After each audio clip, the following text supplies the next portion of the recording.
ಇವತ್ತು ಒಂದು ವಿಶೇಷವಾದಂತ ಚಟುವಟಿಕೆಯನ್ನ ಸುದೀಪ್ ಸರ್ ಕೊಡ್ತಾರೆ.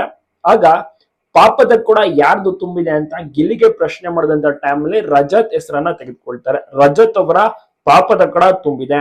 ನಾನು ರಜತ್ ಅಣ್ಣ ಅಂತಾನೆ ಕರೆಯೋದು, ನನ್ನ ಪ್ರೀತಿಯ ಗೆಳೆಯ ಅಂತಾನೆ ನೋಡೋದು. ಬಟ್ ಅದೇ ಟಾಸ್ಕ್ ಗೇಮ್ ಅಂತ ಬಂದಾಗ ರಜತ್ ಅವರ ಪಾಪದ ಕೂಡ ತುಂಬಿದೆ. ನಾನು ಅವರನ್ನು ಆದಷ್ಟು ಬೇಗ ಮನೆಯಿಂದ ಆಚೆ ಕಳಿಸ್ತೀನಿ ಅಂತ ಗಿಲ್ಲಿ ನಟ ಓಪನ್ ಆಗಿ ಚಾಲೆಂಜ್ ಮಾಡಿದ್ದಾರೆ.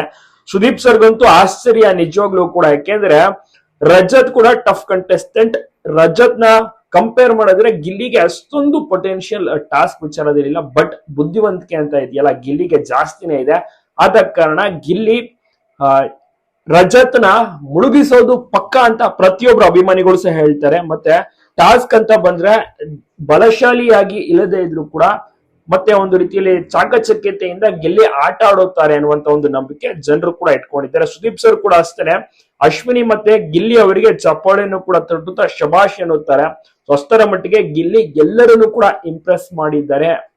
ಕೇವಲ ಫ್ಯಾನ್ಸ್ ಗಳು ಮಾತ್ರವಲ್ಲದೆ ಸುದೀಪ್ ಸರ್ಗೂ ಕೂಡ ಗಿಲ್ಲಿ ಇಷ್ಟ, ಗಿಲ್ಲಿ ನಟನ ಆಟ ಇಷ್ಟ. ಪ್ರತಿ ವಾರ ಕೂಡ ಅಷ್ಟೇನೆ ಗಿಲ್ಲಿ ನಟನನ್ನ ಮೋಟಿವೇಟ್ ಮಾಡ್ತಾರೆ, ಎನ್ಕರೇಜ್ ಮಾಡ್ತಾರೆ. ಚೆನ್ನಾಗಿ ಆಡ್ತಾ ಇದ್ದಾರೆ, ಇದೇ ರೀತಿ ಮುಂದುವರಿಸ್ಕೊಂಡು ಹೋಗಿ ಅಂತೆಲ್ಲ ತಿಳಿಸ್ತಾರೆ. ರಜತ್ಗೆ ಗಿಲ್ಲಿ ಕಂಡ್ರೆ ಅಷ್ಟಕ್ಕಷ್ಟೇನೆ, ಯಾಕೆಂದ್ರೆ ಅವ್ರು ತುಂಬಾ ಇರಿಟೇಟ್ ಮಾಡ್ತಾರೆ ಅಂತಲ್ಲ. ಆದ್ರೂ ಕೂಡ ಗಿಲ್ಲಿ ಅದಕ್ಕೆಲ್ಲ ಕೇರ್ ಮಾಡಲ್ಲ. ಆದಷ್ಟು ಬೇಗ ರಜತ್ ನ ಮನೆಯಿಂದ ಆಚೆ ಕಳಿಸ್ತೀನಿ ಅಂತ ಚಾಲೆಂಜ್ ಸಹ ಮಾಡಿದ್ದಾರೆ ಸುದೀಪ್ ಸರ್ ಮುಂದೆನೆ.